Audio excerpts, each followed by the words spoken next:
So when it comes to lighting, we want to go over to our weather tab. Okay, I'm going to be talking about a couple different lighting systems in Lumion, but by default, the simplest and the quickest way to do any sort of lighting is using this tab, the weather tab. Okay, so what we have here is basically a compass, and this is the direction that the sun's coming from, right? So as I click and drag, you can see the position of the sun changing. Pay attention to the shadows here and on the building.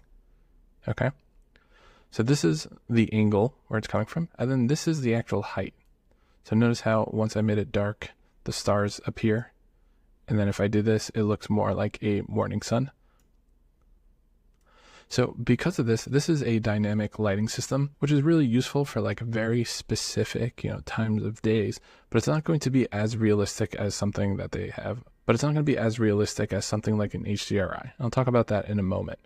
So before moving to that, we also have a couple sliders here. This is going to control how bright the sun is. So you can really dial in exactly what you want, right? Like the cloudiness, right? The actual brightness, wind speed and everything. This is good if you just want, quick basic lighting and you need it dialed in. Real skies that I was talking about, if I click this and I start moving the rotation,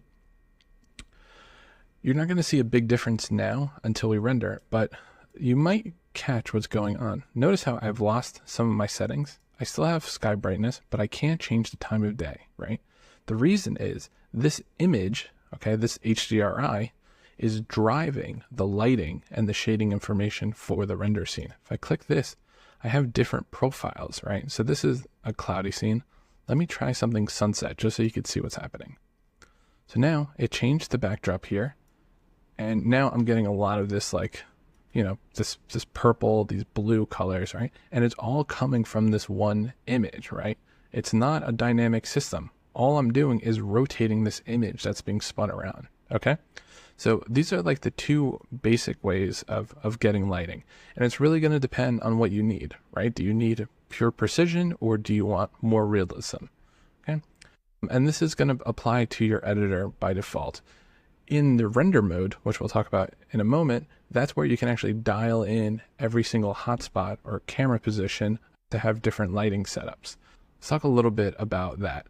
So when it comes to rendering, right, we've done all this work, we've created a beautiful exterior scene, we're ready to create renderings. We're going to need to move over to photo mode.